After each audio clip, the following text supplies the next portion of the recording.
చేస్తున్నాం మనం. ఓకే, ఏంటి ఇప్పుడున్న ప్రభుత్వంపై మీ అభిప్రాయం ఏంటమ్మా? అందరూ చెడ్డ అంటున్నారు. ఏంటి ఏం నచ్చింది? ప్రతి ఫ్యామిలీకి హెల్ప్ చేస్తున్నారు. ఒకరు చెడ్డ అంటే మీద అందరూ చెడ్డ వేయడమే. ఒకరు చెడ్డ అంటే మీద అందరూ చెడ్డ నచ్చింది, ఒక నచ్చకపోవచ్చు.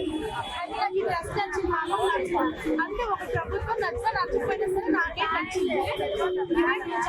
ఏంటి అసలు ఏం నచ్చింది నీకు? ప్రభుత్వంలో ఏం నచ్చింది? నచ్చిందా? నాకు నచ్చకపోవడం అంటే మా డాడీ చనిపోయారు. నాకు ఇప్పటివరకు మాకు బీమా పథకంగా నేను పర్లేక నచ్చింది ఏంటంటే ప్రతి సంవత్సరం అమ్మఒడి వేస్తున్నారు. ప్రతి దీనికి మా వాలంటీర్ మాకు ఏదైతే హెల్ప్ చేస్తున్నారు కాబట్టి నాకు అది నచ్చింది. ఇది జగన్ నాకు రావడం నాకు నచ్చింది. అయితే ఊర్లోనే సచివాలయం వ్యవస్థ అనేది పెట్టారు, ప్రతి వార్డుకి ప్రతి విలేజ్ కి అనేది ఉంది. దానిపై నీ అభిప్రాయం ఏంటి? నాకు నచ్చింది పర్లే, ఎందుకంటే ఏదైనా హెల్ప్ వస్తే సడన్ చేసేస్తారు. సంథింగ్ మాకు ఇల్లు ప్లేస్ వచ్చిందంటే వాళ్ళు వాళ్ళ హెల్ప్ వల్లే కదా మాకు వచ్చింది.